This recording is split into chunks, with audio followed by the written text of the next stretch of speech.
Assalamualaikum warahmatullahi wabarakatuh. Hai guys, kembali lagi di channel aku, Lucky Tarot MS. Hari ini aku mau bacakan tentang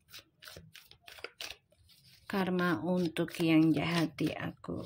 Insya Allah ini bisa resonate 90%. Jangan percaya tarotnya 100% karena tarot bukan Tuhan. Jadi bijak dalam menonton tarot aku, gunakan dengan baik energi spiritual yang aku tebar di setiap readingan. Insya Allah ini 90% jadi nyata. Kita langsung baca doa. Bismillahirrahmanirrahim. Alhamdulillahirabbil alamin.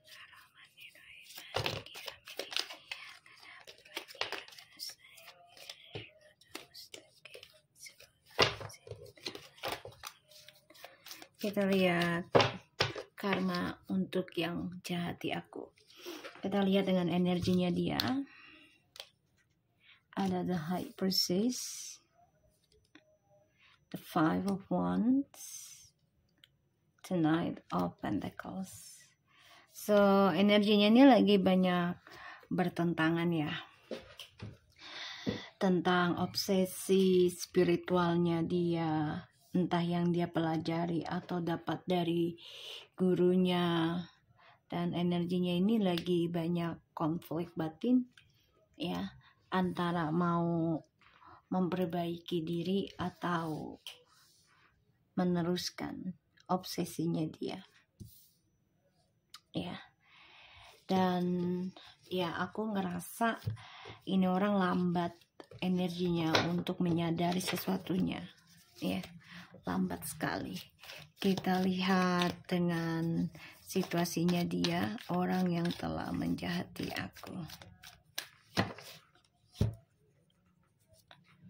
Five of Cups, okay. The King of Swords and the Devil. Kalau dilihat dari energi kartu,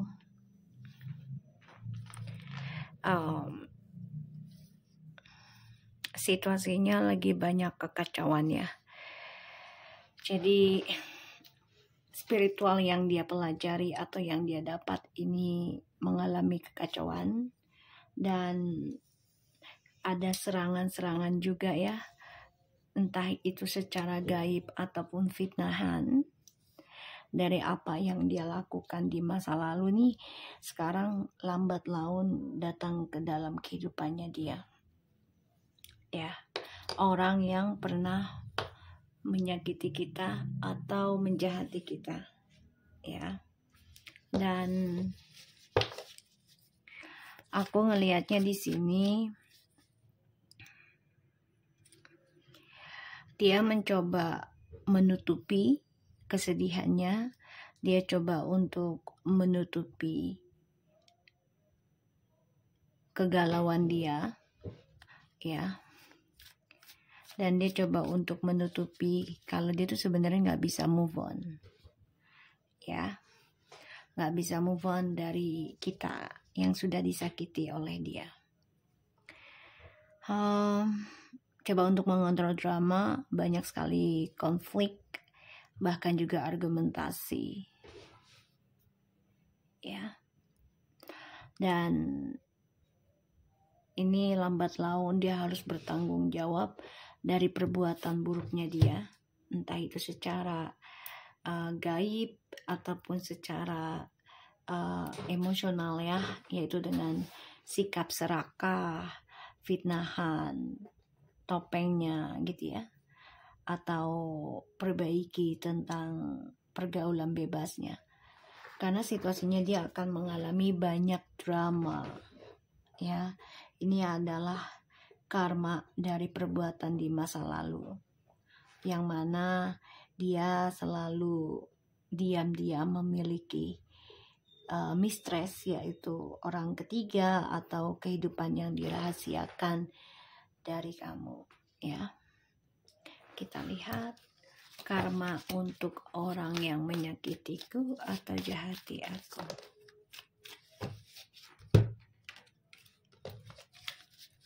Karma untuk orang yang menyakiti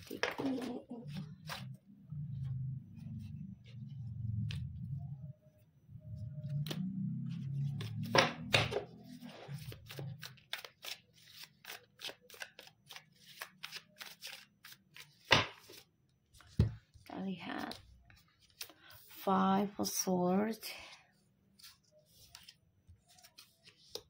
Seven of Wands. Ini karmanya bertahan dalam kehidupan yang sia-sia. Jadi apapun yang dia kerjakan, apapun yang dia pelajari, apapun yang dia obsesikan, ya, ini berakhir sia-sia. Dan dia tetap mempertahankan sifatnya karena memang dia orangnya egonya tinggi, ya, dan keras kepala. Dia coba untuk bisa mengendalikan hubungan toksiknya demi kestabilan hidupnya dia. Ini banyak permasalahan ya yang akan dia dapati karmanya.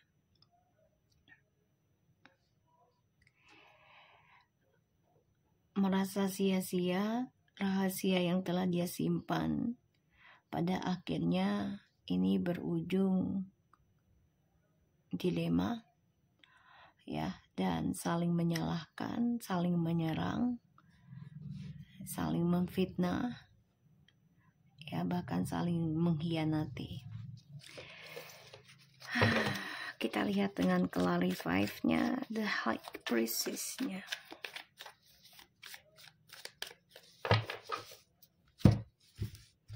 Kita lihat, Bismillahirrahmanirrahim. Six of Wands, the Death, okay.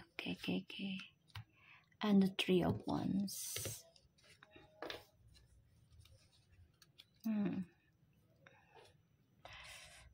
Jadi gini, dia obsesi banget ya tentang kesuksesan, dan dia selalu melihat ke belakang cara dia mendapatkan kesuksesan di masa lalu. Jadi sifat narsisnya itu diulang kembali karena obsesinya dia. Dan di sini dia juga masih mantau masa lalunya ya, yaitu kamu ataupun orang-orang sebelum kamu. Jadi dia pantau. Ya, pantau. Karena dia orangnya memang sebenarnya gagal move on gitu loh. Tapi dia tutupi dengan egonya dia, dengan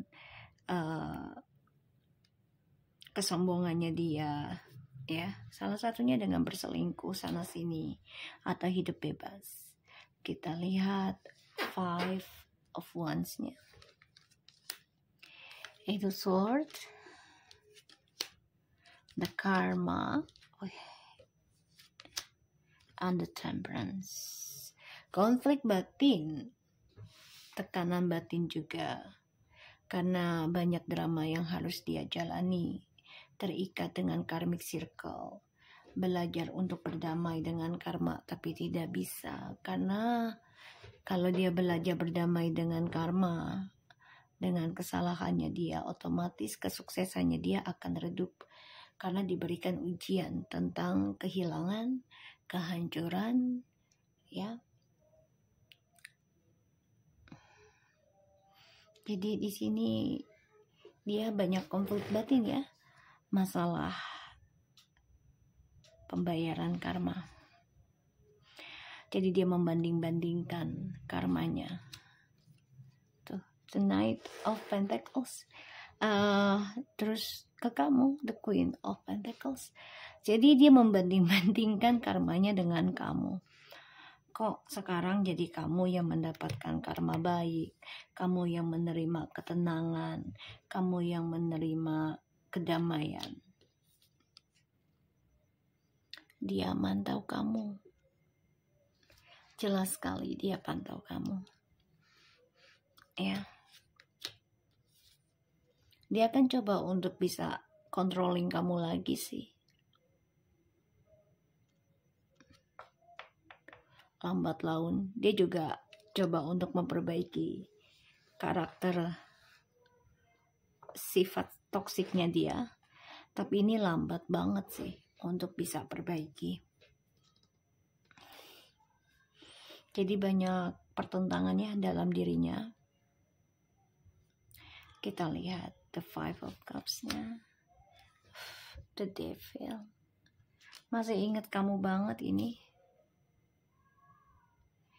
Gak bisa ngelupain ya. Dan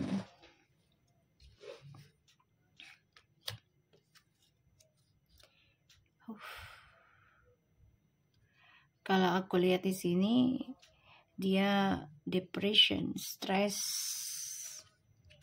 memikirkan gairah hidupnya dia, ya, dan dia ada rasa takut tentang hawa nafsunya dia yang ya selalu menggebu-gebu ya, dan dia tersiksa akan hal itu. Ini juga efek dari ilmu sihir ya, jadi pengennya bebas gitu, tidak mau terikat tapi mau memiliki, mau komitmen. Kita lihat Page of Pentacles,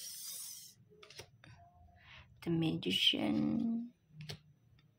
the Queen of Swords. So yeah,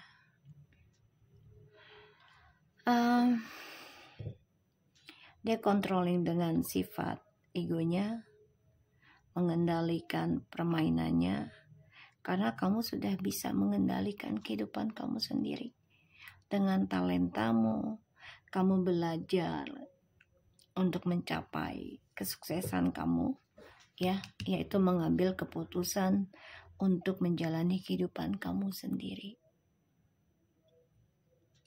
Ya. Makanya dia merasa tersaingi sama kamu. Nine of Wands. Ya, kamu jujurin sih ke dia kalau ya kamu sudah stres dengan hubungan yang penuh dengan toksik, penuh dengan drama, argumentasi, bahkan juga ilmu hitam yang membuat kamu gak nyaman juga. Dan pada akhirnya kamu memutuskan ingin belajar dari nol lagi, meraih cita-cita kamu ya dengan cara belajar dari kehidupan masa lalu, yaitu tentang kebahagiaan dan juga tentang perselingkuhan, yang mana kebahagiaan itu tidak akan dirasakan dengan baik jika ada perselingkuhan. Eight of Cups in the reverse. Ya, gak bisa move on. Kamu jujurin kalau kamu gak bisa move on dengan masalah perselingkuhannya.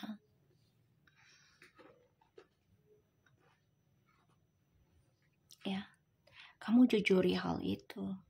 Makanya ini membuat dia tetap kontrol atau mengendalikan hubungan toksiknya. Tetap mengendalikan perselingkuhannya dia, kebebasannya dia, bahkan juga dengan cara manipulasinya atau dengan topengnya dia, bahkan dengan ilmu hitam yang dia pelajari. Jadi karmanya adalah bertahan dalam kehidupan yang sia-sia. Kita lihat the Justice, karma.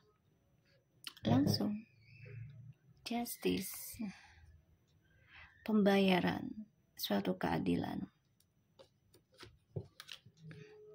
Itu Swords, distress, depression, karena harus tersiksa dengan kejujuran yang dia simpan selama ini. Sangat berat banget, tertekan ya. Makanya hidup dia sia-sia. Kenapa? Karena dia gak jujur sama kamu. Dan dia tertekan hidupnya. Penuh dengan kebohongan, penuh dengan kepalsuan, penuh dengan siksaan dan tekanan.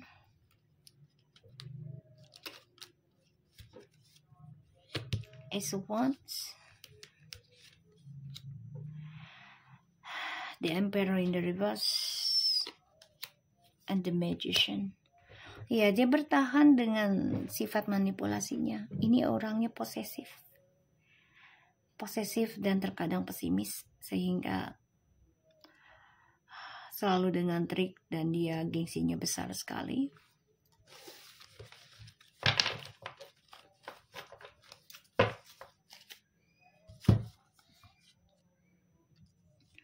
Sulit untuk mencapai masa depannya dia sendiri ke depannya.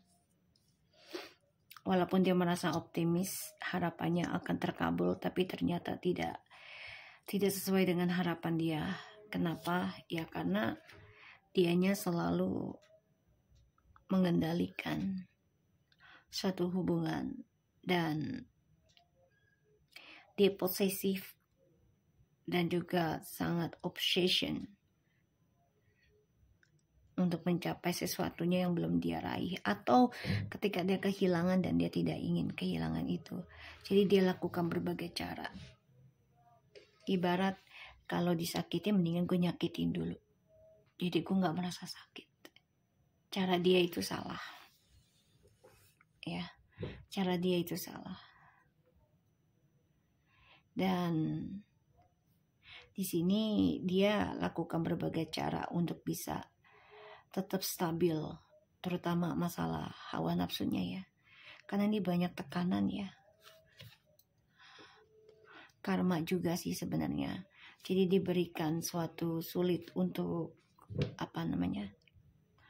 untuk gairah, tapi dipaksakan.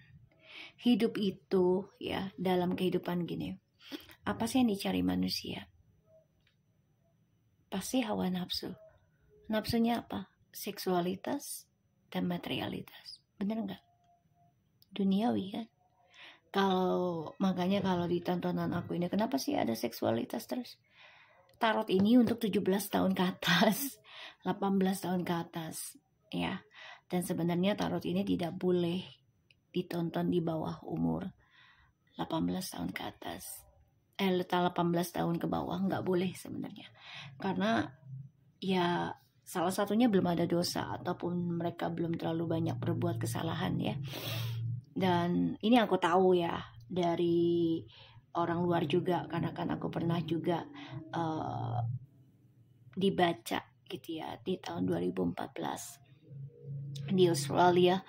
Jadi dia sudah berpengalaman sekitar tahun itu 2014 ya. Dia bilang sudah 25 tahun ya, kalau ditambah sekarang mungkin sudah 30-an tahunan ya. Itu aku sudah tahu tarot di tahun 2014 tersebut. Tapi karena memang belum waktunya, belum saatnya aku menjalankan amanah terah untuk membantu orang ya dalam hal spiritual melalui tarot. Jadinya ya aku hanya bisa berjalan seperti normal, tapi ternyata ujiannya banyak, luar biasa, dan akhirnya aku terima tarah aku. Jadi kalau nonton channel aku, kenapa sih banyak membicarakan seksualitas? Ya karena kita ini umur 18 tahun ke atas, otomatis manusia mencari itu kebanyakan 80%-an itu adalah tentang hawa nafsu dan juga materi duniawi ya. Jarang yang mengutamakan akhirat untuk manusia ya, jarang. Kebanyakan sekarang, apalagi zaman sekarang ya, penuh dengan kemudahan dalam mencari hal-hal yang maksiat gitu dibandingkan zaman dulu.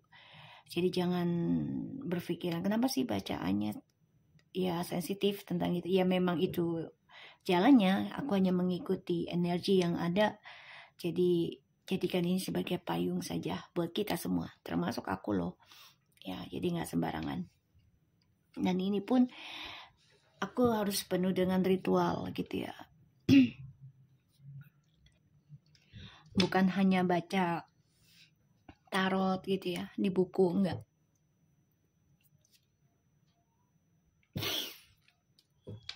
Karena segala sesuatunya itu berkaitan dengan gaib. Hidup itu gaib, kita nggak pernah tahu ya. Hidup itu penuh gaib, jadi kita nggak pernah tahu apa yang terjadi besok. Makanya aku selalu ingatkan, jangan percaya tarotnya 100%. Karena tarot ini bukanlah sebagai Tuhan gitu ya, tapi jadikan ini sebagai payung kita agar kita lebih baik lagi dari hari ini gitu. Oke. So karmanya dia adalah bertahan dalam kesia-siaan, penuh dengan drama, dan ini adalah karma yang harus dia emban. Sulit untuk mendapatkan kestabilan hidup lagi, tapi mencoba terus dengan manipulasinya ya, dengan triknya, bahkan juga dengan jalan pintas. Karena aku ngeliat di sini ya, dia akan mendapatkan kabar kalau pembayaran karmanya ini sebenarnya sedang berjalan dalam hidup dia. Ini karma buruk ya, Ten of Swords and the Two of Wands. Jadi apapun yang dia doakan, yang dia citakan ya, yang dia tujukan, ini sulit. Oh sorry ya guys, apa itu tadi? Nggak kelihatan.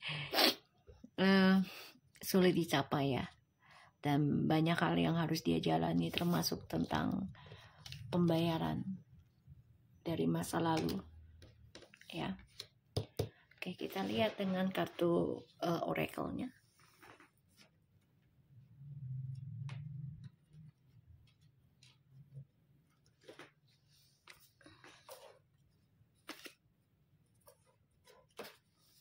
Oke, kita lihat dengan kartu oracle. Jadi sebenarnya itu kartu ya, tarot itu khusus untuk yang sudah umur 18 tahun ke atas ya. Makanya kenapa selalu ada bahas tentang seksualitas, karena memang kartu-kartunya pun itu bukan untuk anak di bawah umur gitu ya. Jadi membaca tarot itu bukan sekedar membaca tarot, tapi memang harus ada ritualnya, terus ada caranya, karena ini berkaitan dengan alam, dan kita juga harus banyak meminta kepada Tuhan ya, perbaiki akhlak kita juga agar kitanya tidak terseret ya, atau memberikan dampak buruk kepada klien ataupun kepada pembaca ya, penonton. Karena itu connection, hidup itu koneksi ya, saling berhubungan. Kita lihat karma. Wow, shifting, fear, ada pergantian alur cerita ya, yang sangat menakutkan. Ini kali kan Dewi ya. Jadi yang tadinya dia mencapai kebahagiaan, mencapai kemakmuran, bahkan kebebasan ya, pada akhirnya dia akan mendapati perubahan arah, yaitu tentang ketakutan yang harus dia jalani dari berbagai arah. Ini kayak pembayaran karma loh ya. Banyak sekali masalah, banyak sekali tekanan, banyak sekali pukulan, ibaratnya pukulan dalam jiwa, hubungan. Ini hampir ngebunuh dia nantinya, ngebunuh secara mentality ya. Jadi apa yang dia lakukan ke kamu ya, pada akhirnya ini akan berpindah ke dia ya. Serem sih, tapi ya inilah kehidupan gitu loh. Begitupun kalau kita mendapati karma buruk pun ya, kemarin-kemarin kan kita merasa, aduh gue kayaknya pengen mati aja deh, aduh hidupku kok begini banget, aduh semuanya aduh. Bahkan kita nggak nyangka gitu loh ya, kok bisa gue dijahatin gitu. Padahal ya semua itu koneksi dalam hidup ya. Apa yang terjadi dengan kita bisa saja dulunya kita di masa lalu gitu ya, entah leluhur ataupun kesalahan orang tua, saudara ya, itu tertimpa ke kita sebagai pembayaran karma ya. Kalau kitanya menerima dengan baik, belajar gitu ya, insya Allah akan menjadi suatu pembayaran karma baik ke depannya untuk keturunan kita juga gitu. So aku harap ini bisa resonate dan membantu kita semua. Jangan lupa bantu subscribe, like, comment, and share. And skip iklan channel aku. Laki terutama saya take care of you guys. Assalamualaikum warahmatullahi wabarakatuh.